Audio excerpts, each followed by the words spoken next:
Broadcasting live from the Business RadioX studios in Atlanta, Georgia, it's time for Atlanta Business Radio, spotlighting the city's best businesses and the people who lead them. Lee Cantor here with Stone Payton, another episode of Atlanta Business Radio. And Stone, this is the inaugural. Hey, man, this is a big deal, right? This is the first Atlanta Business Radio broadcast from our new digs here at the Sandy Springs Innovation Center. I still don't have the parking thing figured out yet for us, but our guest said parking was easy, yeah? In the visitor, it's very simple. And free. And free. I like it. Well, this is going to be a fantastic show, man. We got a studio full. We got paparazzi. We got entourage. We got interns and assistants back there in the far corner. First up on Atlanta Business Radio this morning, please join me in welcoming to the broadcast President with Atlanta Sports Council, Mr. Dan Corso. Good morning, sir. Good morning. Great to be here. Well, Dan, before we get too far into things, tell us about the Atlanta Sports Council. How are you serving the folks here in Atlanta? Sure. Happy to. So our mission is to recruit sporting events of all types, all sizes to Metro Atlanta. And then once we're hopefully successful in that effort, we organize and plan them and make sure that they're successful so that we can hopefully go back and get them to come back to Atlanta. So, everyone watched the Super Bowl, I'd imagine, yesterday. Sure. And of course we are 1 year removed from hosting our Super Bowl 53, and it was spectacular here. If you watched Miami, throughout the weekend and all the national and international attention that the Miami received in hosting the game, all of the pomp and circumstance that comes with hosting that event, and the magnitude of it is everything that we lived last year. And it becomes one of those great marketing platforms that we as a region have to really tell our story of Atlanta. And you don't have to go out and do a traditional media buy for that, right? You can just go out and have one of these big events and have all that national publication. So our role is to bring those events here. And then that was the NFL, but the events that happen here are all sports, all kinds, men, women, young and old, right? Yeah, we have a good variety here. It's I think a key part of the quality of life that we as residents have in Metro Atlanta, not just Atlanta, but all of Metro Atlanta, is that there's options for entertainment, sports entertainment. And our role comes into play in our sports community when there is a competitive bid process for a major sporting event. So when cities are competing against each other to become the host of that particular event, our role is to go out and manage that process of bidding and securing the event for Atlanta. And then once we get it here, we organize and manage it. Now, how has Atlanta kind of been able to secure so much college sports? Well, we're a hotbed for college sports. I mean, being the hub of the Southeast, we're surrounded by ACC and SEC schools. We're surrounded by a number of HBCU schools, the Sun Belt schools and the Southern Conference. There's just a tremendous amount of colleges throughout, a 3 to 6 hour driving radius of Atlanta. And so when you have that type of volume of colleges around you, you become very, I think, marketable when it comes to hosting these collegiate events, because that's easier for those fans and alumni of those schools to travel in and participate in the event when we're hosting it. And then coming up next, the next big event here is the Final Four. Yeah, we're just about 7 weeks away, if my math is correct. We're in February here, so next month March Madness starts, which is incredible. And then, they go through that tournament, and then it all ends here in Atlanta at Mercedes-Benz Stadium with our 5th men's Final Four. We've been lucky enough to host it 5 times. Our first was back in 1977, back at the old Omni, if folks remember that building. And then we hosted it 3 times inside the Georgia Dome in 2, 7, and 13. And now we've got it for the first time ever in Mercedes-Benz Stadium in 2020. Has there ever been a basketball game in Mercedes-Benz? No, first time ever. Never a basketball court has been set up in Mercedes-Benz Stadium. And that's what's so cool about this event is that the NCAA brings in their own seating system. And so they set up the basketball court in the center of the field and then build on top of the existing seats a new seating configuration that goes all the way up to the second level, which and then goes up to the top of the building, of course. So we'll have 75,000 people in there watching college basketball. Wow. And then how do they kind of figure out the sight lines and things like that to give it a good visual experience? The sight lines are the sight lines. You're in there for the atmosphere. The lower you are, the better the sight line. The higher you are, it's a little tougher, but people still come out. There's a market for it. The tickets sell each and every year. They've been in this model The first was in Detroit, I want to say 10 plus years ago, where they did this center court setup, and it went up all the way to the tops of the buildings. They're only going to major stadiums now, indoor stadiums. And thankfully we've got just an incredible event with Mercedes-Benz Stadium in our community, which makes it very attractive to the NCAA when we go after them to come to our community. We're on about every 6 to 7 year rotation with them. So now having the actual event is the reason that everybody gathers, but there's lots and lots of events that are built around it. Like, what is your role involved in that? In creating some of those kind of events? When I say, everything from A to Z, it's everything from A to Z. So we bid and started with the NCAA and worked with a lot of community partners in this community, including the City of Atlanta and Georgia Tech and the Atlanta Convention and Visitors Bureau and a bunch of our corporate partners and others back in 2014. To bid on this event. We were awarded officially for this event in November of 2014. Well, here we are in the second quarter of 2020, get ready to host it. So that seems like that was a long time ago, and it was in some ways, but others, when you get into planning it, it really goes pretty quickly. So, the NCAA does a great job of making this event more than just about basketball, college basketball. There's a lot of family-friendly events for all ages. Most of them are free. Everything begins on Friday. We mentioned the stadium. First Final Four Friday is going to be held Friday afternoon. It's the first time that college basketball will be held inside Mercedes-Benz Stadium. It's an open practice, so anybody in Atlanta can come down and watch the four teams practice free to the public. That's going to be exciting. And then all of the activity moves over to the Georgia World Congress Center for Final Four Fan Fest, which is kind of this interactive experience for all fans to participate and kind of just celebrate the game of basketball. On Sunday, we have something unique to Atlanta.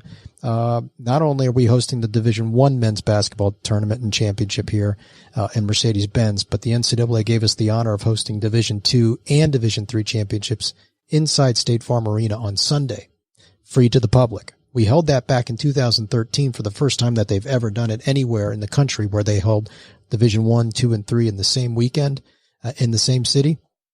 We were the first in 13. It went over fantastic. It was great. They decided to bring it back, and we're really honored.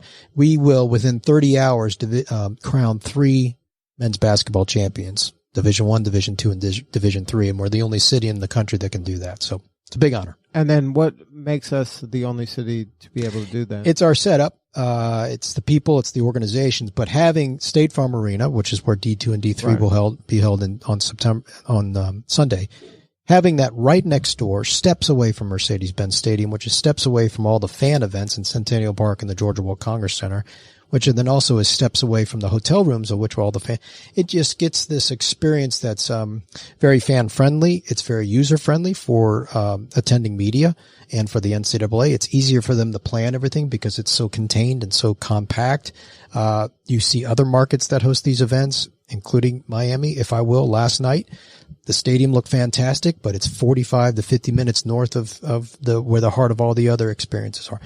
Our story here in Atlanta is that everything is contained, and so that becomes a great experience for the fans coming in, but it also is a great part of our story when we go out and pitching these events.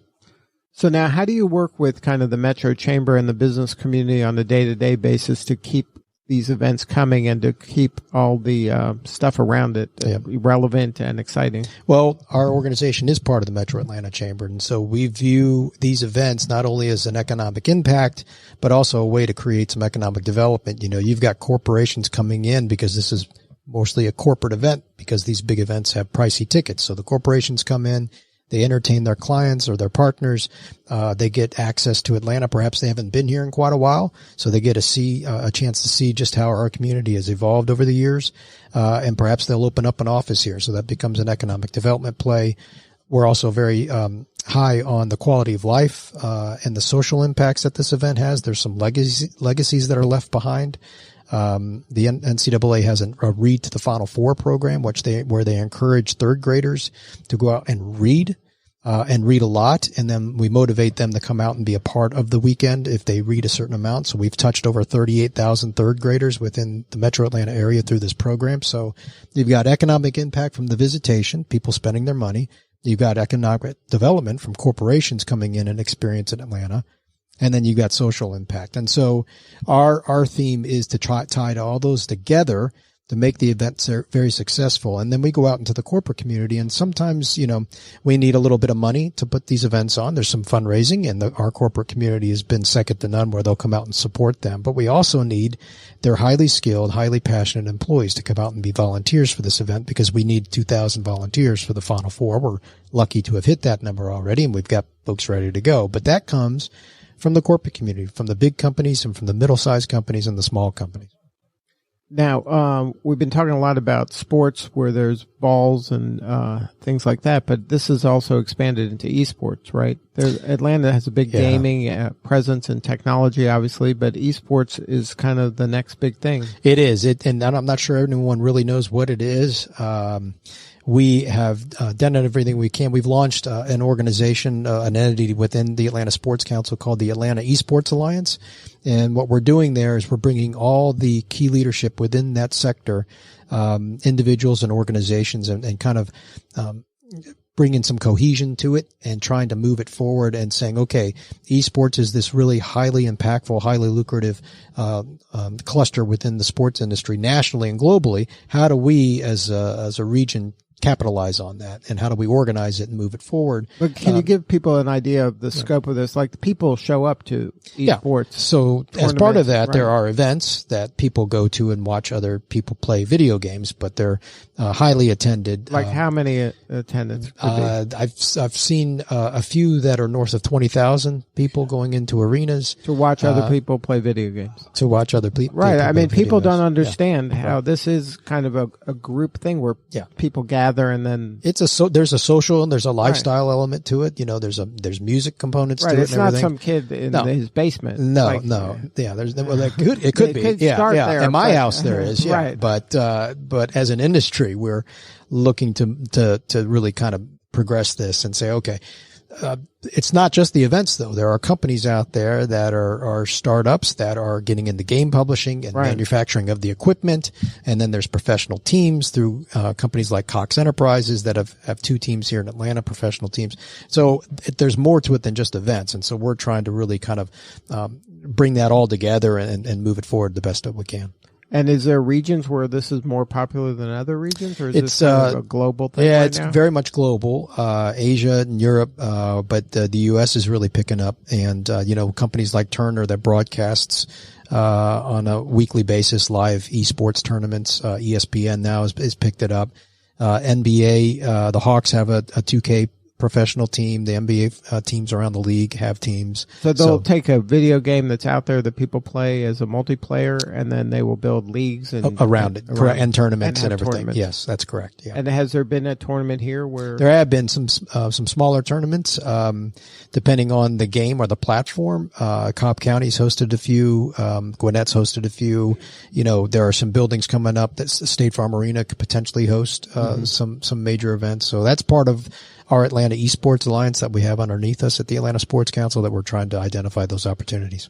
Now, what's on the roadmap coming? Right now, you mentioned the bidding for the Final Four was 6 years ago? 6 years ago. So what are you now working on for the future? So if you go back to 2018, we hosted the College Football National Championship at Mercedes-Benz Stadium with Georgia taking on Alabama, then Super Bowl 53. We had the MLS All-Star Game in 2018, which is a huge event for us. And then, of course, the men's Final Four coming up. Last year, we announced that we were able to recruit with the Atlanta Braves, the MLB All-Star Game up at Truist Park for 2021. So now that streak continues. Now we've got 4 consecutive years. So our goal is to try to have a major event each and every year for the next 10 years through 2030. And of course, the biggest one in the middle of all that is 2026 with the FIFA World Cup. And we're still working on that now. So you're working on that, but so when you say big events, you're not even counting all the bowl games and all. No, those are the annual events that call Atlanta home, and they're here. And those are very, very beneficial to the community and very lucrative and have their own benefits, socially and economically. We support them, but they're based here, so there's no bid process to kind of keep them here. So you're involved more in anything that requires a bid? Anything that's competitive. Anything that New Orleans is looking at, or Dallas, or L.A., or Las Vegas, or Chicago, or Tampa, or Miami. All those events that we're all competing against, that's our role, is to make sure that we're at the forefront. And then what's the most rewarding part of the job for you? Well, the win is always nice. When Commissioner Goodell said Atlanta, in May of 2016 for the host of 2019, Super Bowl, that was fun. I think the planning process is always fun to see folks come together. But some folks say, you have such a great job. You get to go on, you're really working. I just look back at the Super Bowl, you're going to, a lot of different things and working with our great staff and working with them to kind of help organize things. A lot of our work is, in the early part of the planning process, getting everything negotiated with the venues and the leagues, doing the fundraising, getting the public safety and everything else in place. And then when the event comes, you just hope it goes well, because at the end of the day, you want to get it back. We're not in the business of hosting events once time. We want them multiple times. And I tell you, what's the one thing you cannot control that everyone seems to judge cities on is the weather. Right. And if you look at our, previous Super Bowl 34 in the year 2000, everyone remembers the weather. It was not good. We had some weather incidents, but they don't remember the game. And the game was one of the best in Super Bowl history. If you remember the Rams beating the Titans, it came down to the last play of the Titans, right? Tried to score and got tackled at the 1. So lousy weather, great game. Last year, complete reversal. We had incredible weather, but a lousy game. And so everyone talked about the weather last year, and despite the game itself. But, we're in a great area. We expect great weather for our Final Four. At the end of the day, it's about people working together, which we do very well. It's about collaboration, which we do very well. And then it just gets down to the setup. And the setup that we have in downtown Atlanta for these big events is second to none. Good stuff. Well, if somebody wanted to learn more about what you guys got going on, what's the website? Yeah, hit us up at atlantasportscouncil.com. If you're interested in more Final Four information, you can go to ncaa.com / Final Four and get involved and come out, and we support our event. We'd love to have you down there. Good stuff. All right. Hey, stay with us. We're going to visit with a few more guests, okay? Yes, happy to. Thank you. All right. Next up on Atlanta Business Radio, we have with us the CEO of DeKalb Academy of Technology and Environment, Dr. Maury Wills. Good morning, sir. Good morning. How are you? I'm doing well. What'd you learn in that last segment, man? Oh, boy. Exciting. I need to partner up with him. Yes. I would love to be a part of your group. And so many things, especially with the third graders reading in that project, we do the same thing. And so we want to make sure that we're getting our students on target to read too. So I'm excited. So excellent job. Well, give us a little bit of your backstory and how you've been serving the folks in DeKalb County and all over Metro Atlanta. Okay. Well, I'm excited to be here. First of all, Stan, let me say that we have changed the name, and this is the first time on the air that the name is being read as DeKalb Agricultural Technology and Environment Charter School. And so our focus right now, we've added the agriculture piece. Our focus is on technology and the environment added with the agriculture piece. And we've been in existence for about 15 years. And we are now working with our students so that they could get an understanding, and understand the ramifications of what it means to be great stewards of their land, great stewards of their environment, and have an understanding of agricultural, responsibility as well. We are a K-8 public charter school in DeKalb County. We have currently 780 students. We have 600 students on a waiting list yearly. Wow. And as I said before, we're working on our 16th year with our 5th renewal petition.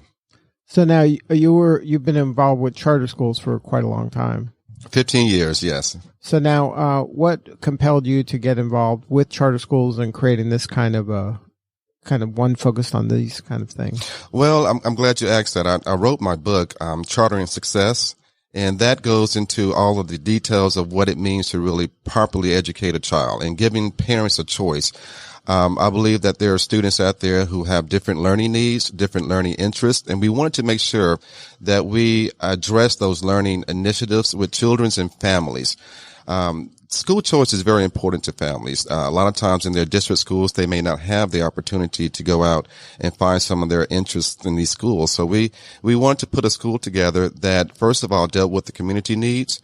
Secondly, dealt with the needs of the parents and the students. And thirdly, not forgetting the teachers. We want to make sure that the teachers' needs are addressed. So in a charter school, those are the three entities that you have in looking at what is school choice and how can you impact the community with school choice. So I have also here some books here. It's called Moving Forward, done by Kilby Anthony.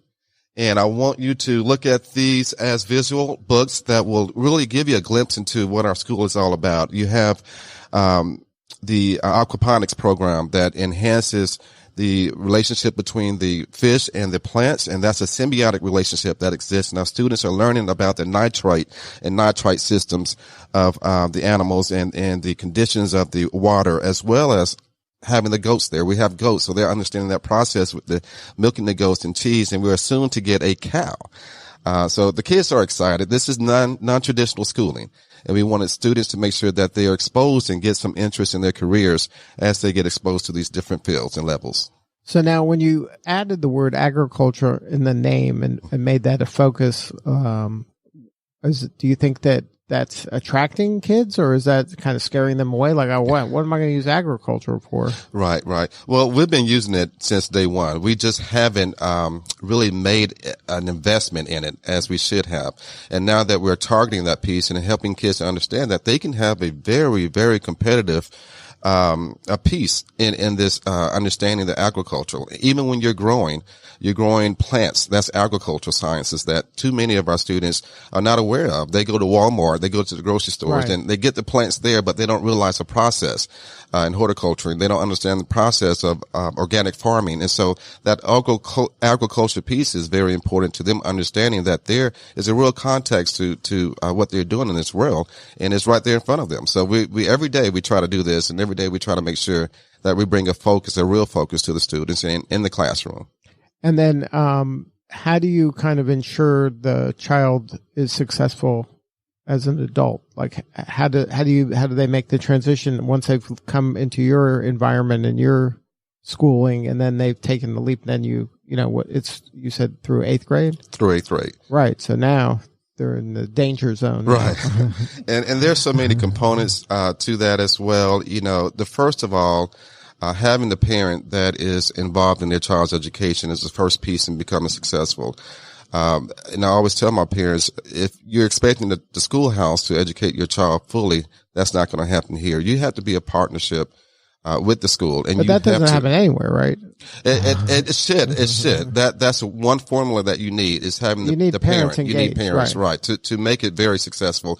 Now, in some cases, you may not have the parent there, and that's where we step in. Mm-hmm. We act as surrogate parents for our students, and we want to make sure that they're successful despite the fact that they may not have a parent in the household, despite the fact that they may not have a parent who's educated on these initiatives that we're bringing forward. But it's exposing the students to those initiatives, and we're ensuring that they are capable of becoming leaders and capable of becoming producers versus consumers. So it's a product that we want to make sure that we invest in.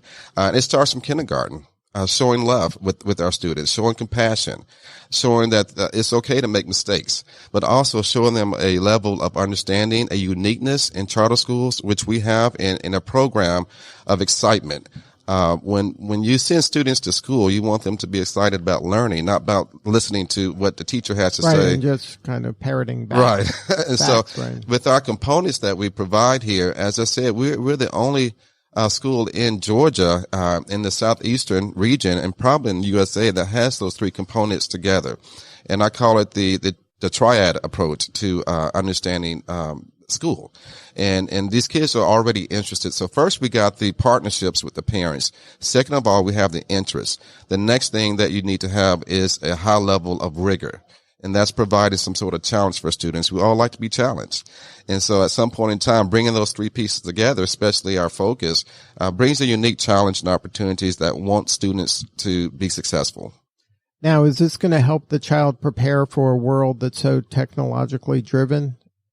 I think it exposes them to the opportunities and prepares them to be able to cope with the challenges before them. So they're exposed at an early age in technology and the environment and agricultural objectives. And so this is not their first time seeing it.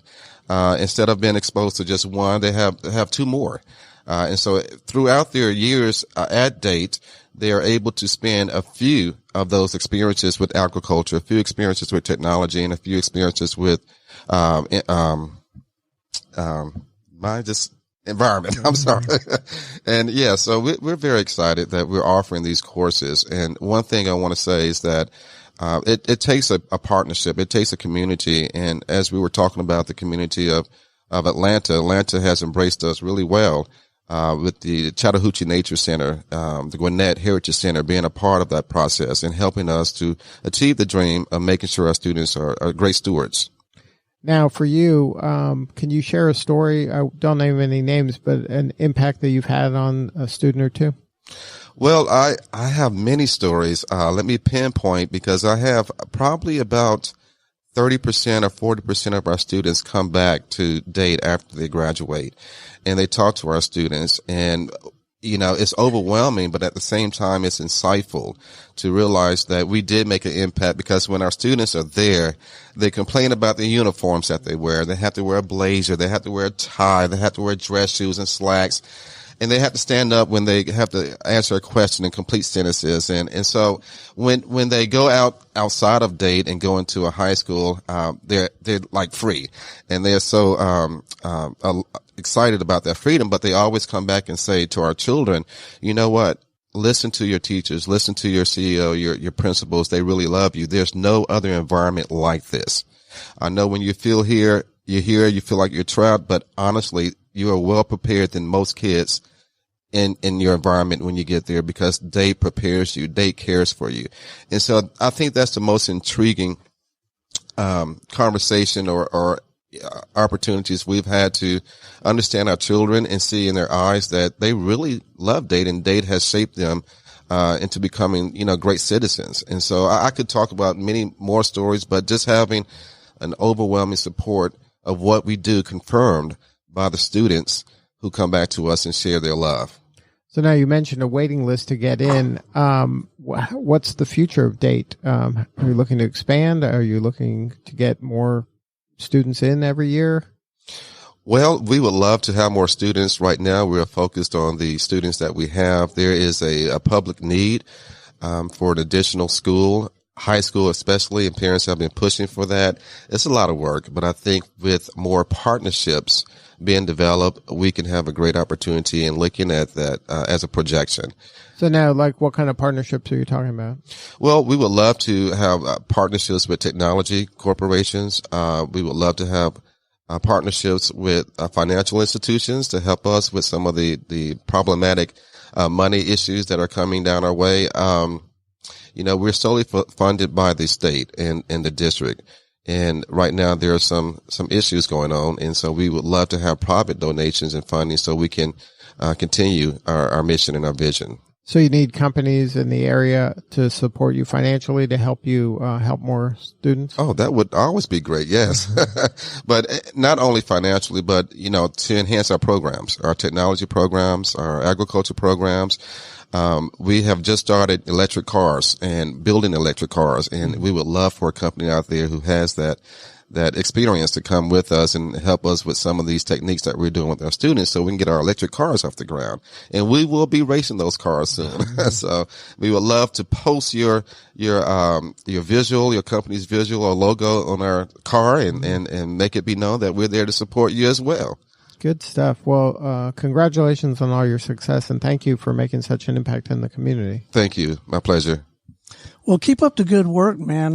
My folks were both involved in education, and I guess a little bit vicariously, I got to see the impact that they had on people. So you must find this work incredibly rewarding. Oh, it's very rewarding. And I don't call it work. I call it a mission. I call it a lifestyle. And I love it. If somebody wanted to learn more, what's the website? Oh, feel free to check us out at www.decabacademy.org. And that's where you also can get my book as well, Chartering Success. And is that book for someone that's thinking about starting a charter school, or what's the book about? This book is about really the ins and outs of charter schools, the history of charter schools in Georgia. It talks about D.A.T. in terms of how it began and also the problems that we've had and the great successes that we've had, and just talks about the students and the teachers and the parents' input in making this school great. Good stuff. Thanks for sharing your story. Thank you. Thanks for having me. Hey, stay with us a few more minutes. We're going to visit with a couple more guests, all right? My pleasure. All right, Lee, you ready for the headliners? I am. We got the guys here from Footprints Floors. Tell us a little bit about Footprints Floors and what you guys are out there trying to do for folks. Yeah, my name's Noel Brewick. I'm the franchise owner of Footprints Floors in Atlanta, North Atlanta, Sandy Springs. And Footprints is a unique business model. We're a flooring business model, but we specialize in installation versus carrying product. So actually, the business was founded in Denver approximately 11 years ago by a gentleman named Brian Park, very, very successful businessman. He had a really unique business model that he started franchising in the state of Colorado back about 7 years ago or so, and had 4 franchises there. They're very unique. He's just took a look at it and said, look, I can take this thing nationwide, and start doing some experimenting, some beta testing, some markets, and found out that business model works well outside of the state of Colorado. So we started franchising about a year ago now, and all of a sudden we went from 7 franchisees to 21 across the nation. Wow. And we're probably going to sign up another 20 to 40 in the coming year. So what attracted you to that? Because to an emerging franchise. Yeah, well, I spent 29 years in corporate America. I worked for Sherwin-Williams my first 5 years out of college, and I worked 22 years for Serta Simmons Bedding recently in sales as a national account sales, VP of sales. Spent some time in finance. They went through a reorganization about a year ago, and I was given the choice of either taking a severance or staying on in a different position. Mm-hmm. I took them up on the severance. Good company, and they were, great to me and that type of thing. But I just felt it was time to move on and do something else. So I always had a little bit of an entrepreneurial spirit that I thought that I would regret if I didn't do it at some point. So I started looking at different business models, wanting to do something for myself. And what drew me to this is the fact that it's all home based. We don't have any brick and mortar, very few, if any, employees. And it just seemed like a great fit. I like the business model because it's a little bit different. When you look at other flooring businesses, they try to sell you product. Mm-hmm. There's nothing wrong with that, but we're really the only franchise that you don't have to supply the product. You can buy the product from anywhere and we'll install it. And floor refinishing. So if you have hardwood floors that are in rough shape, need refinishing, we'll take care of that for you as well. In fact, that's the main specialty of us is hardwood floor refinishing. As well as installation of, tile, laminate, luxury vinyl plank, you name it. We mainly specialize in hard goods. Don't get into a lot of carpet. Well, we can do carpet too if absolutely needed, but mainly hard type surfaces. So now walk me through a day in your life as a franchisee. Yeah, well, let me back up just a little bit. The other great thing about the franchise support at Footprints is they do all of most of the advertising marketing for us, and the lead generation for us. Like, for instance, a lot of the leads will come from places like an Angie's List or an Home Advisor or through Google, that type of thing. So our customer service, we have very, very professional customer service people, and we get people inquiring about needing work done. It will go onto my schedule. So my day, it just automatically populates your schedule? Just populates our schedule. Yep. Wow. So I don't, on the front end, I don't have to contact customers. Our professional customer service team does that for us. And then so I set up estimates. And what we do is we go out and give a very consultative approach to the business. We go out there and, we take a look at the space, explain to the customer their options. Do you want to put a luxury vinyl product in your house? Do you want to put hardwoods in your floor? Talk about, the process, the cost options, that type of thing. And then we'd either give them an estimate on the spot or go home and type it up and send it off in very professional estimating software as well. And if they decide to go with us, then what we'll do then is to put them on the schedule and do the production. And then we hire professional subcontractors to do all of the work. And then we also make sure that, and then what I will do after that, once we get the job scheduled and the install scheduled, is then my job shifts to, a job manager. So my job really is to give estimates, consult with customers, and then to inspect jobs, making sure they're being done correctly.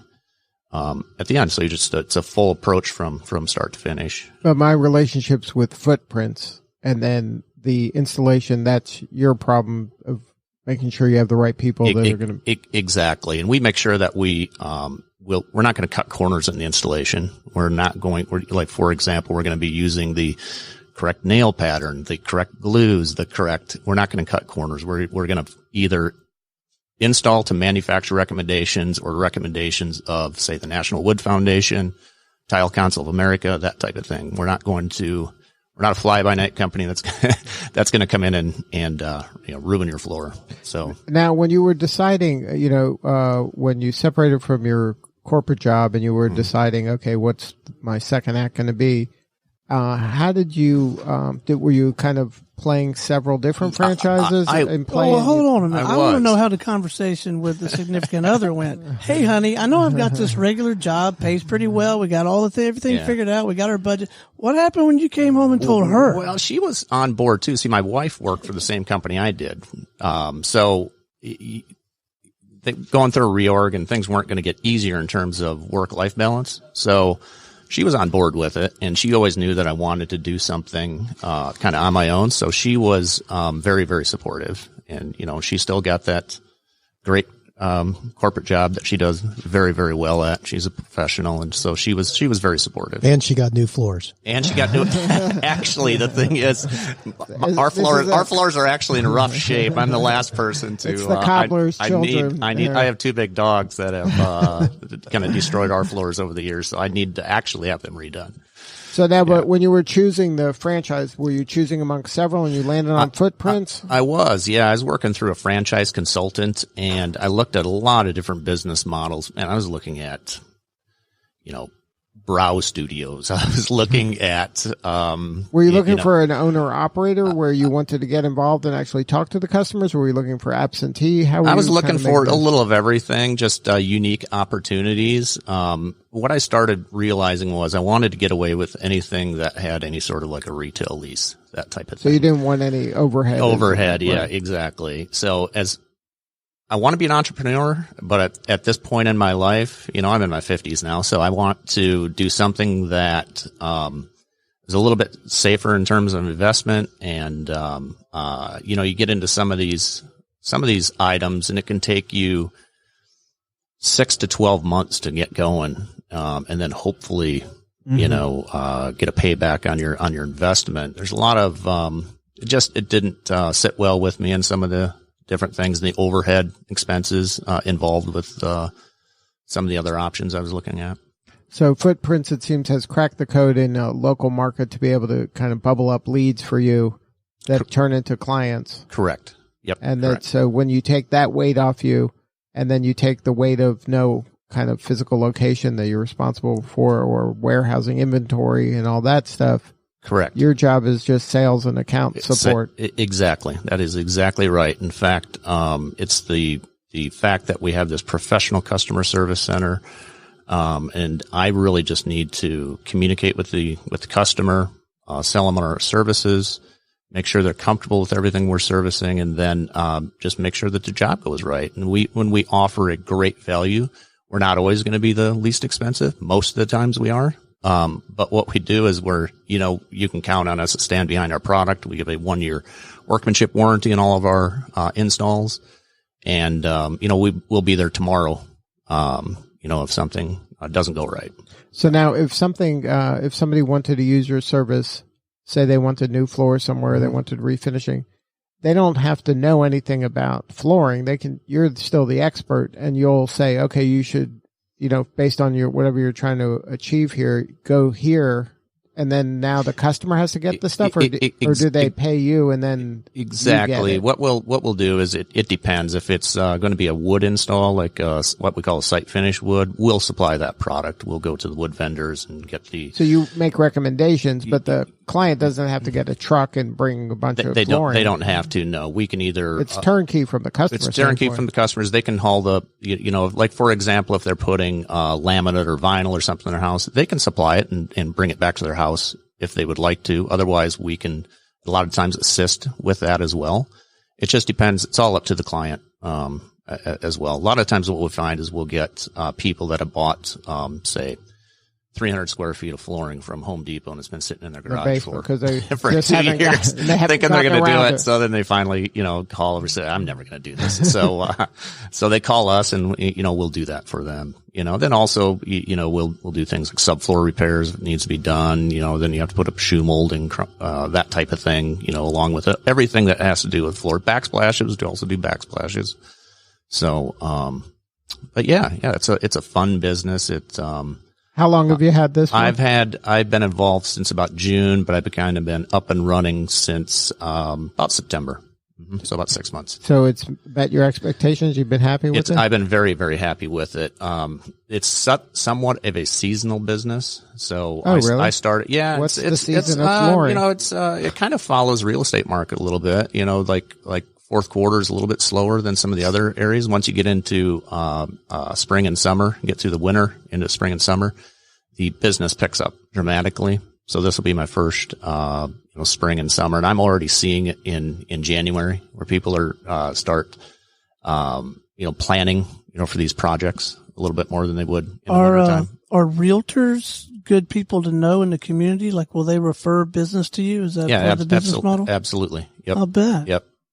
There's a lot of different directions you can take it. And also, we specialize in residential, but we can also get involved in commercial projects and that type of thing too. So now, is that part of the kind of the playbook that Footprints gives you? Is, okay, meet all the real estate agents or meet all the builders, or do they give you kind of that kind of a little bit, but they kind of leave it up to each franchisee to do that. The recipe is to, get the leads and then convert on the leads and so that's their playbook is, hey, yes. Just, correct. When I give you this number, call them back fast. And also, then, pretty much. Yeah. And, and to give quality training too. I haven't really touched on that, but we spent, a month in training to understand, the business. Mm-hmm. You don't have to know anything about flooring going into it. I had a little bit of knowledge just because my background was Sherwin-Williams, right. And I've owned multiple homes where I've had floors put in, so I kind of understood the whole process, and I'm a little bit of a handyman myself. So, but yeah, there's a lot to learn. Every estimate you go out to, you see something different too. So every day that goes by, you draw and get more and more, knowledge. And it's we spent 3-4 weeks in Denver, to go through training with the home office as well. And then for a person considering being a franchisee, what type of person do you think is the right fit for Footprints franchisee? I think you just have to be honest, kind of have some integrity, understand that, be able to speak with consumers, customers, and just be, really have a consultative approach. Don't be, I guess, rushed, and we don't want salesman per se. That's not going to be the right fit. I think most of the people that are involved are, got involved because of the fact it's kind of a family type company too. For being a franchise, it's a